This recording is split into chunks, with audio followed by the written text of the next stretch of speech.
Lección 143, cuarto repaso. Recuerda 5 minutos en la mañana, 5 en la noche y cada hora recordar este mensaje. Prepárate, prepara tu mente para recibir. Prepara tu corazón para recibir. Prepara tu interior. Mediante nuestra fe, hoy Dios sustituye en el mundo la oscuridad por la luz, los pesares por el gozo, el sufrimiento por la paz y el pecado por la santidad. Mi mente guarda y sostiene solo lo que pienso con Dios. Mi mente guarda y sostiene solo lo que pienso con Dios. Pues mi mente nunca abandonó su fuente. Mi mente nunca ha abandonado a Dios. En la quietud, recibo hoy la palabra de Dios.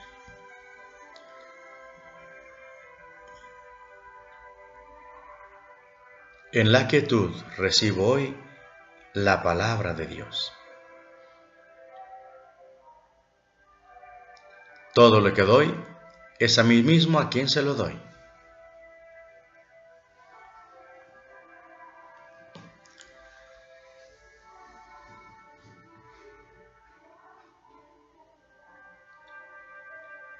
En la quietud, recibo hoy la palabra de Dios.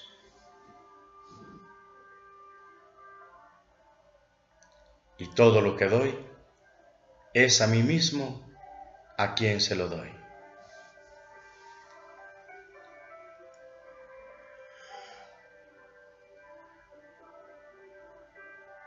Deja que la semilla caiga en tu corazón.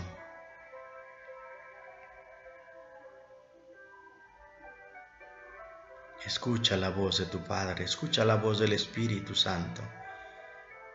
Escucha a Jesús, el Maestro. En la quietud recibo hoy la palabra de Dios. Todo lo que doy es a mí mismo a quien se lo doy.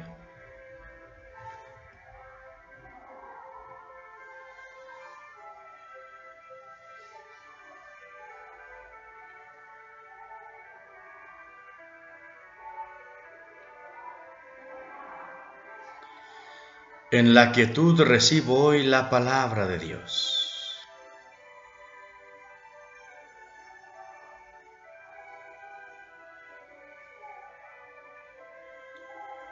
Todo lo que doy es a mí mismo a quien se lo doy.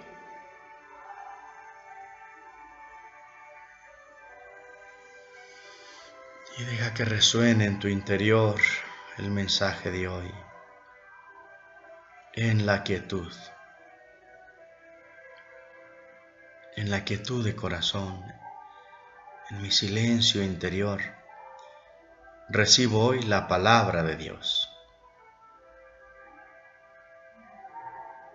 Todo lo que doy es a mí mismo a quien se lo doy.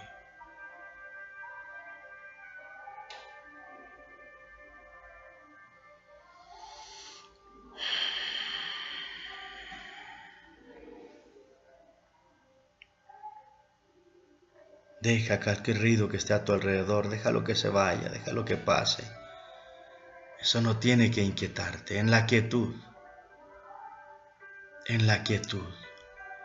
recibo hoy la palabra de Dios. Todo lo que doy es a mí mismo a quien se lo doy.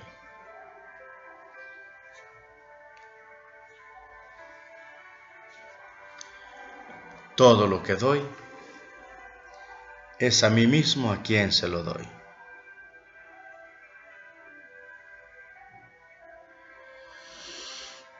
En la quietud recibo hoy la palabra de Dios.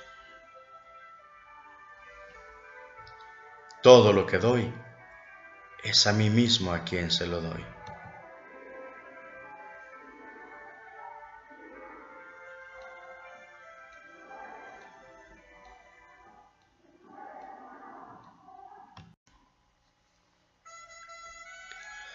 Texto de un curso de milagros.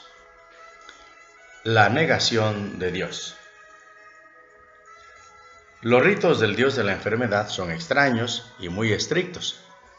En ellos la alegría está prohibida, pues la depresión es la señal de tu lealtad a Él, al Dios de la enfermedad. La depresión significa que has abjurado de Dios, has negado a Dios. Son muchos los que tienen miedo de la blasfemia, mas no entienden lo que ésta es. No se dan cuenta de que negar a Dios es negar su propia identidad, y en este sentido, el costo del pecado es la muerte. Esto es así en un sentido muy literal. Negar la vida hace que se perciba su opuesto. De la misma manera en que toda forma de negación reemplaza lo que existe con lo que no existe. Nadie puede realmente hacer esto, aunque es indudable que tú puedes pensar que puedes y creer que lo has hecho. Mas no te olvides de que negar a Dios dará lugar inevitablemente a la proyección, y creerás que son otros y no tú los que te han hecho esto a ti. Es imposible que no recibas el mensaje que envías, pues ese es el mensaje que quieres. Tal vez creas que juzgas a tus hermanos por los mensajes que ellos te envían a ti, pero por lo que los juzgas es por los mensajes que tú les envías a ellos, en realidad. No les atribuyas a ellos tu propia negación de tu alegría, o no podrás ver en ellos la chispa que te haría dichoso. Negar la chispa conduce a la depresión, pues siempre que ves a tus hermanos desprovistos de esa chispa, estás negando a Dios. Mantenerse fiel a la negación de Dios es la doctrina del ego. El Dios de la enfermedad, obviamente, exige la negación de la salud, ya que la salud está en clara oposición a su propia supervivencia. Mas considera lo que esto significa para ti. A menos que estés enfermo, no puedes conservar los dioses que inventaste, pues solo estando enfermo podrías desearlos. La blasfemia, por lo tanto, es destructiva para el yo, pero no puede destruir a Dios. Blasfemar significa que estás dispuesto a no conocerte a ti mismo, a fin de estar enfermo. Esta es la ofrenda que tu Dios, el Dios de la enfermedad, el Dios del ego, exige. Pues al ser este producto de tu demencia, no es más que una idea de mente. Esta se manifiesta de muchas maneras, pero si bien puede parecer ser muchas cosas diferentes, no es sino una misma idea, la negación de Dios. Parece como si la enfermedad y la muerte hubiesen entrado a la mente del Hijo de Dios en contra de la voluntad del Padre. El ataque a Dios le hizo pensar a su Hijo que era huérfano, y como resultado de su depresión, inventó al Dios de la depresión. Esa fue su alternativa a la dicha, porque no estaba dispuesto a aceptar que si bien era un creador, él mismo había sido creado. El Hijo, sin embargo, se encuentra desamparado sin el Padre, quien constituye su única ayuda. Dije anteriormente que por tu cuenta no puedes hacer nada, pero tú no existes por tu cuenta. Pues si existieses por tu cuenta, lo que has hecho sería verdad y nunca te podrías escapar. Precisamente porque no te creaste a ti mismo, es por lo que no tienes que preocuparte por nada. Tus dioses, tus diosesitos, no son nada porque tu Padre no los creó. No puedes crear creadores que no sean como tu creador, de la misma forma en que Él, tu creador, no habrá podido crear a un hijo que no fuese como Él. Si la creación es compartir, no puede crear lo que no es igual a ella misma. Solo puede compartir lo que ella es. La depresión es aislamiento y por lo tanto no pudo haber sido creada. El Hijo de Dios, no has pecado, pero sí has estado muy equivocado. No obstante, eso puede corregirse y Dios te ayudará, pues sabe que tú no puedes pecar contra Él. Lo negaste porque lo amabas, pues sabías que de reconocer tu amor por Él, no habrías podido negarle. Negarle significa, por lo tanto, que lo amas y que sabes que Él te ama a ti. Recuerda que tienes que haber conocido previamente lo que niegas, y si aceptas la negación, también puedes aceptar tu deshacimiento, su deshacimiento. Tu Padre no te ha negado. Él no toma represalias, pero sí te pide que retornes. Cuando piensas en Él,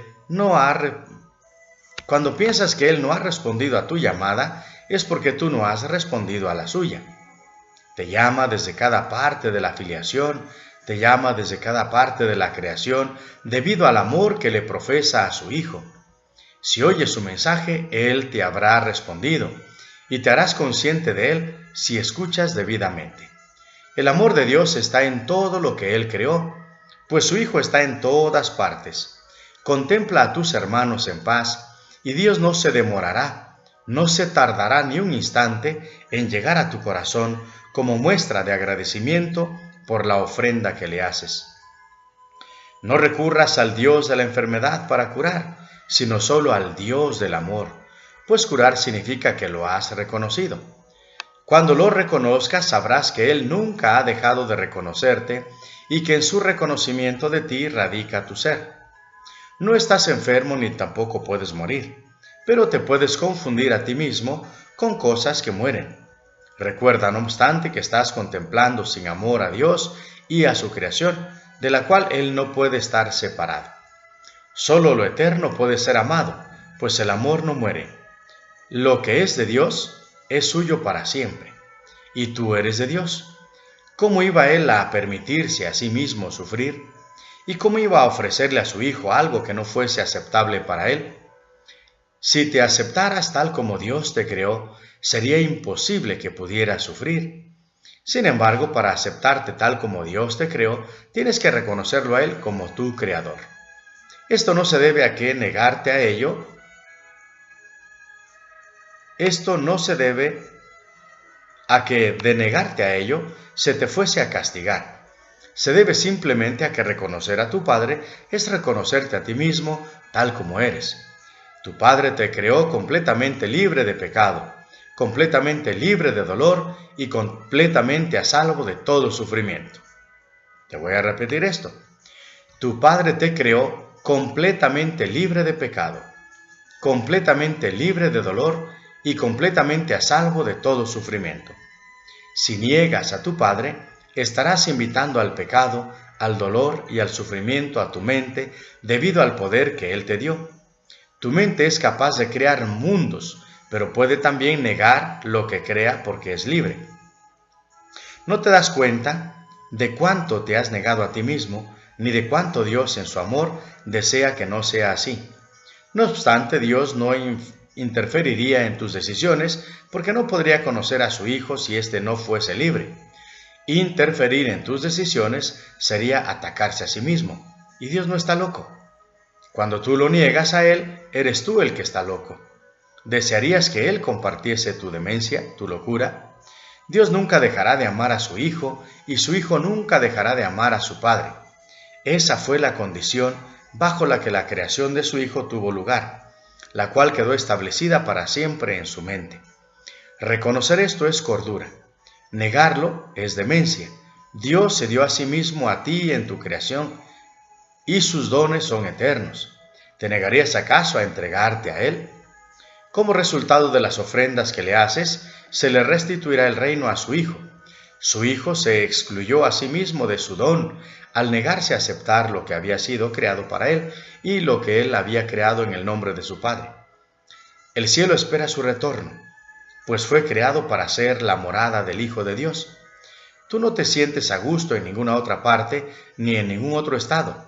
No te niegues la dicha que fue creada para ti a cambio de la infelicidad que tú mismo has labrado. Dios te ha proporcionado los medios para deshacer lo que tú has hecho. Escucha y aprenderás a recordar lo que eres. Si Dios sabe que sus hijos son completamente impecables, es una blasfemia percibirlos como culpables.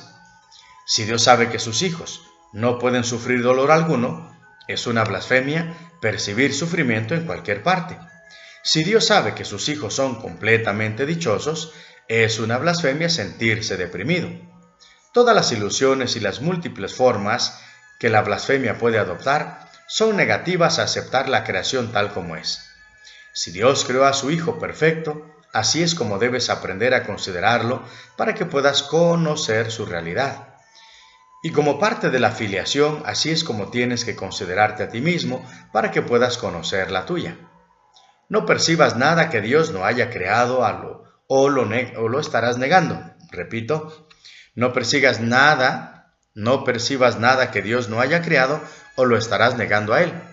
Suya es la única paternidad que existe y es tuya solamente porque Él te la dio. Las ofrendas que te haces a ti mismo no tienen sentido, pero las ofrendas que le haces a tus creaciones son como las de Dios, porque las haces en nombre de Dios. Por eso tus creaciones son tan reales como las de Dios. Con todo, la verdadera paternidad tiene que ser conocida si es que se ha de conocer el verdadero Hijo.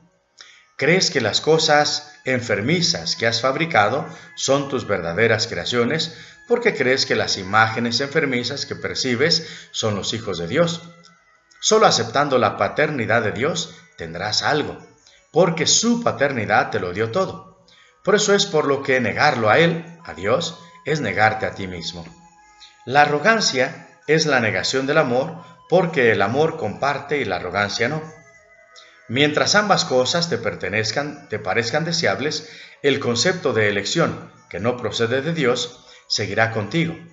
Si bien esto no es verdad en la eternidad, en el tiempo lo es, de modo que mientras el tiempo perdure en tu mente, te verás obligado a elegir. El tiempo en sí es algo que tú elegiste. Si quieres recordar la eternidad, debes contemplar solo lo eterno. Si permites que lo temporal te preocupe, estarás viviendo en el tiempo. Si permites que lo temporal te preocupe, estarás viviendo en el tiempo. Como siempre, tu elección estará determinada por lo que valores. El tiempo y la eternidad no pueden ser ambos reales porque se contradicen entre sí. Solo con que aceptes lo intemporal como lo único que es real, empezarás a entender lo que es la eternidad y a hacerla tuya.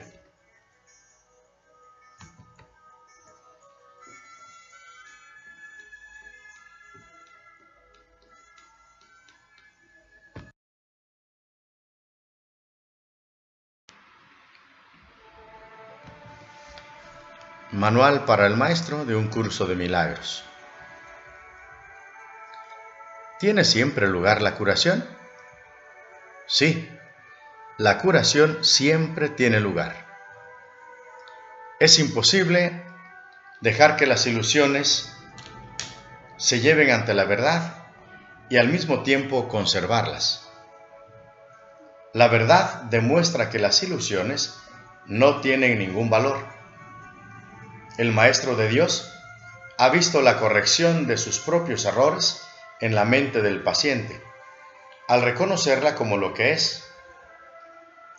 Al haber aceptado la expiación, el dulce despertar que el Espíritu Santo obra en él, para sí mismo, también la ha aceptado para el paciente. ¿Qué ocurre, sin embargo, cuando el paciente usa la enfermedad como una forma de vida, creyendo que la curación es el camino a la muerte? Cuando esto ocurre, una curación repentina podría ocasionar una aguda depresión y una sensación de pérdida tan profunda que el paciente podría incluso tratar de destruirse a sí mismo. No teniendo nada por lo que vivir, podría incluso pedir la muerte. Por su propio bien, pues, la curación tiene que esperar. La curación se hará a un lado siempre que pueda percibirse como una amenaza. En el instante en que se le da la bienvenida, ahí está la curación. Donde quiera que se haya ofrecido una curación, ésta se recibirá. ¿Y qué es el tiempo ante los regalos de Dios? Nos hemos referido en muchas ocasiones en el texto a los tesoros que se ofrecen equitativamente tanto para el que da los regalos de Dios como para el que los recibe. Ni uno solo se pierde, pues solo pueden multiplicarse. Ningún maestro de Dios debe sentirse decepcionado si, habiendo ofrecido una curación, parece como si ésta no se hubiese recibido. No es su función juzgar cuando debe aceptarse su regalo. Que tenga por seguro que ha sido recibido y que no ponga en duda que será aceptado cuando se reconozca que es una bendición y no una maldición. La función de los maestros de Dios no es evaluar el resultado de sus regalos. Su función es simplemente darlos. Una vez que los ha dado, han dado también el resultado, puesto que en ello es parte del regalo. Nadie puede dar si está preocupado por los resultados de lo que se da. Eso sería limitar lo que da, y en ese caso, ni el que da ni el que recibe dispondrían del regalo. La confianza es parte esencial del acto de dar. De hecho, es la parte que hace posible el compartir, la parte que garantiza que el dador no ha de perder, sino que únicamente ganará. ¿Qué sentido tiene que alguien dé un regalo si luego se queda con él para asegurarse de que sea usado como mejor le parezca a él? Eso no es dar, sino subyugar. Haber abandonado toda preocupación por el regalo es lo que hace que sea verdaderamente dado. Lo que hace posible dar de verdad es la confianza. La curación es el cambio de mentalidad que el Espíritu Santo procura que tenga lugar en la mente del paciente. Y es el Espíritu Santo, en la mente del donante, quien le da el regalo a él. ¿Cómo podría perderse? ¿Cómo podría ser ineficaz? ¿Cómo podría haber sido en vano? Las arcas de Dios jamás están vacías, y si les faltase un solo regalo, no estarían llenas. Dios garantiza, sin embargo, que las arcas estén siempre rebosantes. ¿Por qué habría de preocuparse entonces un maestro de Dios por lo que sucede con sus regalos? Al ser Dios quien se los da a sí mismo, ¿quién iba a dejar de recibirlo todo en este intercambio santo?